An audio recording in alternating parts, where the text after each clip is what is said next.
Hey friends, welcome back to the channel. I am Dale, and welcome to the table where we do tarot.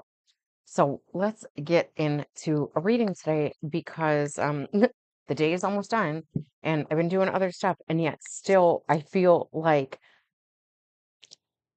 I'm never getting enough done. I feel like this constant. That's not really what it is. I just feel like a constant push to get something else done because I feel impatient and I feel like, oh, my impatience is based on the fact that I'm not getting the right stuff done or I'm not doing enough or whatever it is. It's like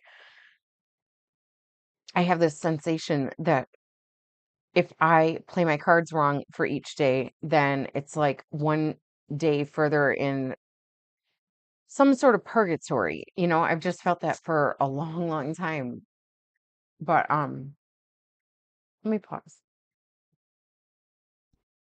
So I'm not saying that that's a healthy mindset to be in, but what I would say is that there's this I feel like a sensation of a weird thing that's going on with time right now, where it's like the stuff that happened this morning, first of all, feels like it never happened or like it happened days ago. So I'm kind of wondering what your experience is of that type of stuff. Um, and I know that we're in like a 2 week eclipse portal. Matter of fact, that's what I wanted to read about because I get these updates from the Patterns app, and a lot of them seemed important just to kind of share. Okay, let me see if I can find some important things. So, 4 days ago, there was 2026's most powerful transit. Saturn and Neptune are meeting at the first degree in the zodiac, um, 0 degrees Aries. This is a karmic junction and a pivotal moment that hasn't happened in thousands of years. Let me see if I can open that one up and read the Right insight now, about there's a it. powerful clash of energies impacting all of us. Okay, I'm going to read the insight. Right now, there's a powerful clash of energies impacting all of us. Saturn and Neptune are meeting at 0 degrees Aries, the first degree in the zodiac. This is a karmic point. It's a rare and potent conjunction that hasn't happened in thousands of years. Now, you can use this energy to build your dreams, to begin anew, to radically reshape your life with the integrity and purpose. The beauty of Saturn and Neptune, when you bring them together, is you can manifest your dreams in this world. This is fire meeting water. It's structure and discipline colliding with heart, dreams, and spirit. Aries is the noble warrior. It's taking action and being committed to your goal. But when it's inflamed, it can become aggressive. That's kind of like how I'm feeling inside today, like this aggressiveness of like irritated because it feels like timing and actions are out of sync. Okay. The shadow of Saturn in Aries is authoritarianism. It's imposing rules that can feel oppressive rather than supportive. In the shadow of Neptune, if you take that spiritual energy and you're combining it with Aries fire, it can transform vision or devotion into aggression. Okay. It's confusion about what you're committed to.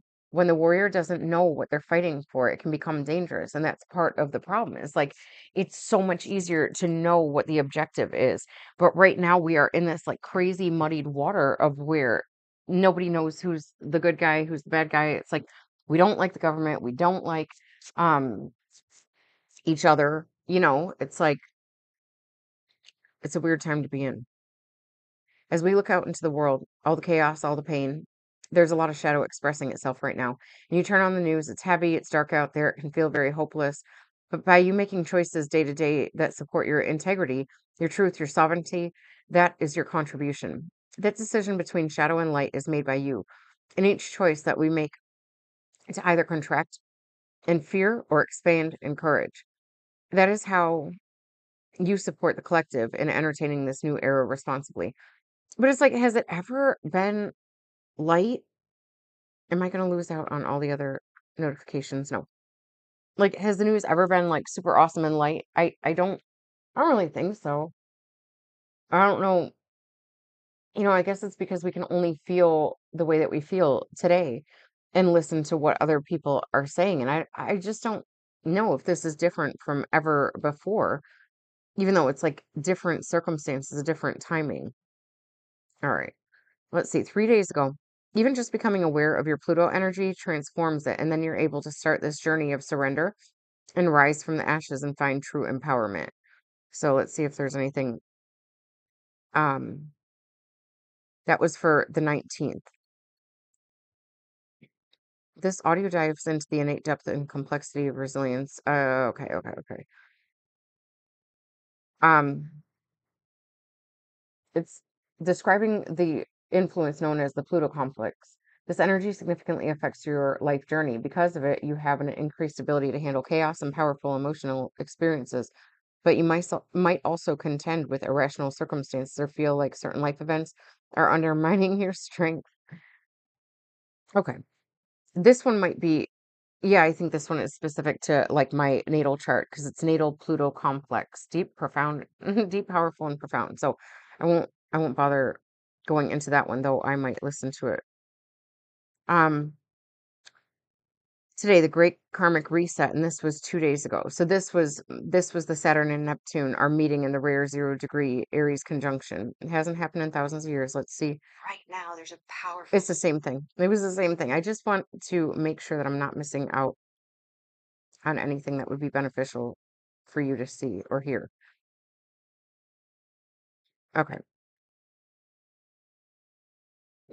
Monumental shifts. What? Let me actually just pause this and take a look at it. Okay. Some of this I have mentioned. Monumental meetups, shifts, and alignments, a life-altering week. So there was February 17th was when the eclipse portal opened and Venus rose from the underworld. Venus meets her destiny. So she was on like Venus, the planet Venus was on this 500 and something day trip kind of like into the underworld, and now she's come back up. But while she was in the underworld, she met up with Mars. And like that has I'll go back and see if I can find that information, but really it gave us a different perspective on relationships. Then the most powerful transit of the year happened on the 20th, it seems to be, and that was like with the Saturn and the Pluto meetup. No, that's not what it was. Neptune. So, okay. The point is that I don't know what I'm feeling. I just feel like constantly unsatisfied.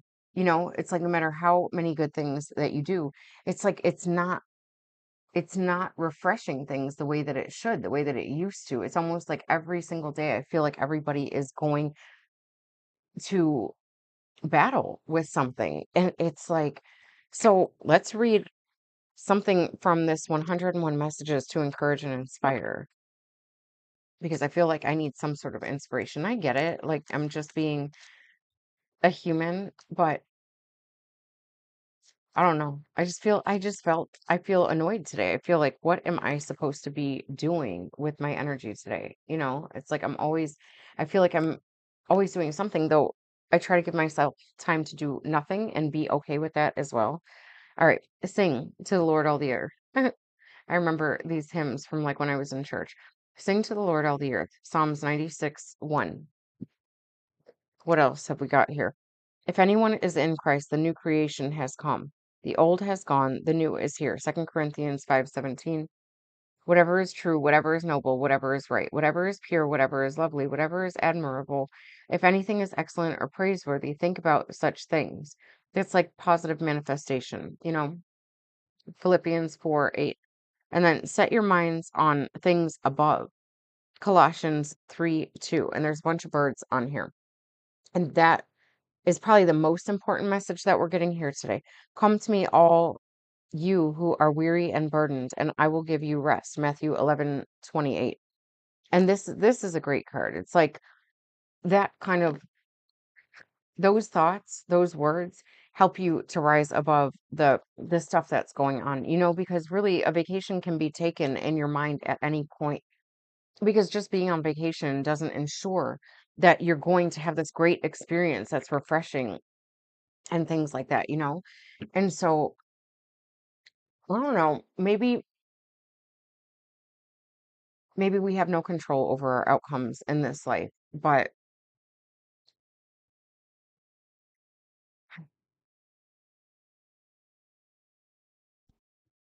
I just paused it and it was at 9 minutes and 41 seconds. And that, for whatever reason, is a reoccurring number to me. I don't know why, but it's that type of thing. It's like when I see certain combinations of numbers that it makes me feel like there is something else out there that's going on. in that, like, it doesn't matter what my mind feels like today and my emotions feel like today. I'm not going to feel the same way tomorrow. And because we wake up in our same body, in our same little world every day, it's like we always think that we're working with the same things, and we're not. Now, last time I used this deck, I do remember the last card I saw was the Six of Cups. And I split it at the Seven of Cups. Okay. So there's this like, this Six of Cups just generally means like childhood. And then Seven of Cups means like a confusion of what fulfills you. And I think that that's what it is. Like, I don't even think since childhood I've known what fulfills me, or what did. It's like nobody could help me to get there. And that's part of the thing about growing up, is that you're a child becoming like a member of society in the making.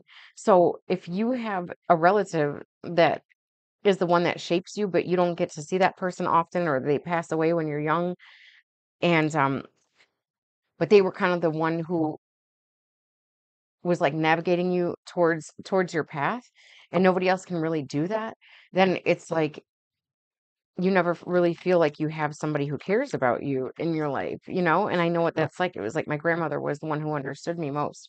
And I've got the Nine of Wands coming up, and that shows like there's this wounding of this, like, carrying all these different things and not having somebody else to see what you're doing and help you with it. Though it's like, truth be told, if I'm talking about myself, I don't really want help. I just want things to stop being so like complicated when life can be so freaking easy. We've got the Queen of Coins showing up. So I think that's part of the problem, is that this is somewhat of an illusion. And like, to be the Queen of Coins doesn't mean that you're actual royalty. It's a mindset. It's a mindset. And it's like, why would you be carrying all these wands of creativity? It's because of your value that people see. And they're like they're making you responsible for all these different things. So I almost feel like right in the middle here is where this is coming in. This is the Four of Swords. It's like, mm, I'm right under that is the King of Coins. So it's almost like we've got this couple who knows who they are, they know what their value is, but there's something about like this meditation phase that has to happen in order to allow for that to come to fruition. Instead of thinking like, oh my gosh, I have still all this work ahead of me and I've already been through so much. Let's see. We got the Two of Wands. So there's almost like maybe an indecision, or maybe an intersection of the two creative ideas between, yeah, because we've got the Ace of Swords under that and the Hermit under that. So, all right, hold on. There's this feeling of like exhaustion even woven into this reading, or like this boredom. And I don't really love this deck, this Tattoo Tarot. And I think that that's like intuitively why I went for that one, is because that's kind of the energy that I'm feeling, is like, I'm just bored. There's not a lot of, when it comes to these cards, there's not a lot of like imagination in the cards, where it normally comes to like, there's a picture on it, right? There's a picture of what the Nine of Swords looks like. There's a scene going on, and this one just doesn't have much imagination. And I think that that's why, like, I'm vibing on that energy right now, is because I don't feel like there's much imagination that's interesting me in this world. So what I'm going to do is I'm going to switch this over. We're going to move on to the Liminal Forest deck, because this one always gives me a good feeling. Like, it's by MJ Cullinane, comes in that little bag. We're opening it up on transition. And that's, I see that there's like a calling for a transition right now. We've got choices here, and that's what this feels like. This Two of Wands. It almost feels like choices don't really have to be made, because there's an intersection of the two wands coming together, of the King and Queen of Coins. Okay? It's like you're going to find this point in the middle where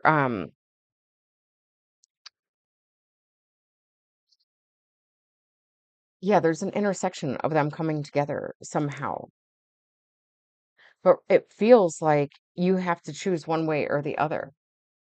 And transition, yeah, it doesn't have to happen unless you are something like, you know, a snake or something like that that has to go through a transition. But right now, your transition, it is a choice. It's a choice. And it's like, do you want to continue on with this Nine of Wands energy, where you can just keep, it's like, it's me in this mindset of like I always feel like there's more to do. Is it really that, or is it just that I'm not doing the most effective thing, and because that's really what I believe that it is. It's like the thing that's standing in my way is that I'll come up with a new challenge that I want to do and get good at and like complete what I start, right? But yet somehow it's not the actual thing that I need to get done. Do you know how it's like when we have one thing to do, all of a sudden it seems like it's a good time to organize the silverware drawer instead of tackling that other thing? And so we have this like method of sabotage, right? And it's not really sabotage because sometimes I think that it's in the astrological alignment to why we don't feel like doing something on one particular day. But this 2-week portal that we're in with this eclipse season, it seems like it's an important time that whatever you feel fired up about, your energy might not stay fired up, but it doesn't mean that it's not important to continue to work on that for these 2 weeks because it almost feels like if you are willing to put in the dedication for the next 2 weeks or whenever it started, it was like on the 17th when it started. If you are really willing to buckle down and just get a few things like started and completed during this portal, it opens the doorway of the portal for you to kind of like time hop and time jump. It's going to look like normal life. That's what everything always looks like. But here it is, creativity. It's that portal that's opening up for you. Now, what else do we have? Will o' the Wisp. Now, I don't have the book on this, and I don't really usually use the books anyway.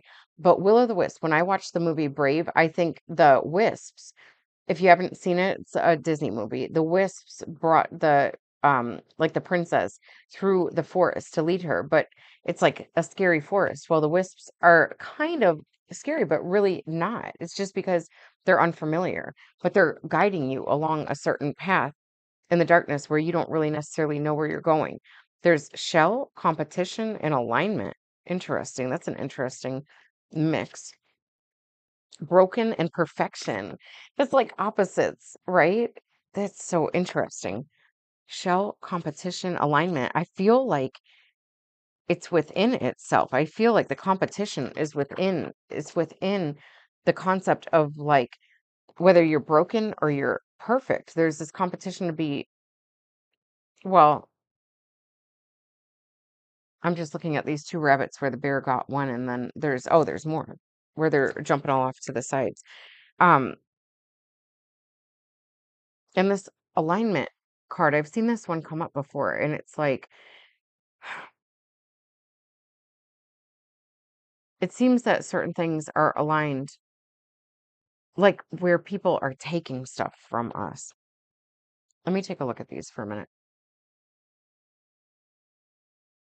Okay, I had to get my mind out of the way to just look at it and see what's going on here. And what I had noticed as I was like just kind of relaxing and looking at it, it it's that he's holding the egg, right? And you got eggs up here, but this shell card, it's like, oh yeah, eggs are in a shell, right? Whatever. I mean, eggs have a shell around them. And it's like that this is kind of the time where things start to crack out of their shells, whether it be seeds, like a taproot or whatever, whether it be, I don't know. I don't really know when like birds hatch out of their shells, but I feel like it's in the springtime.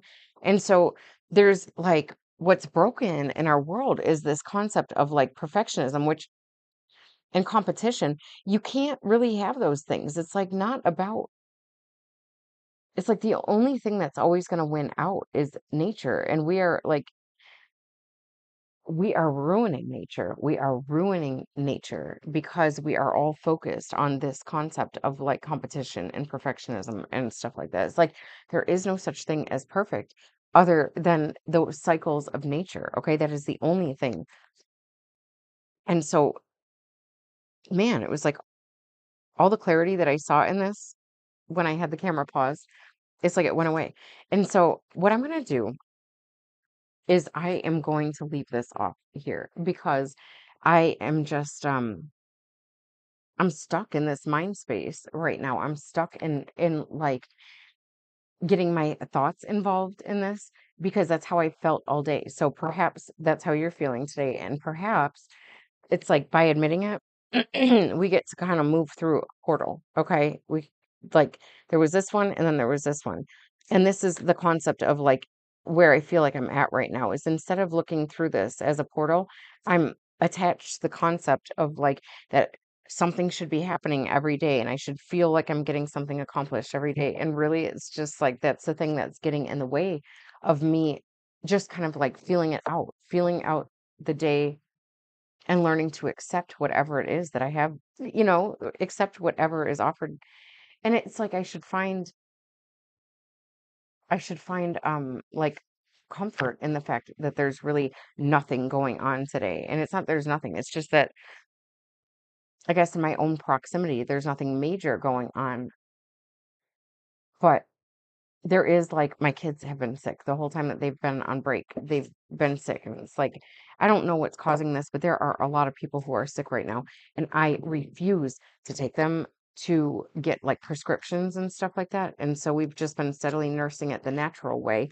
And that takes time because nature is different than prescriptions. And it takes like I had recently made a video because there's this girl who I would watch her videos and her name is Bailey Sarian and she was saying, "What do we all do?"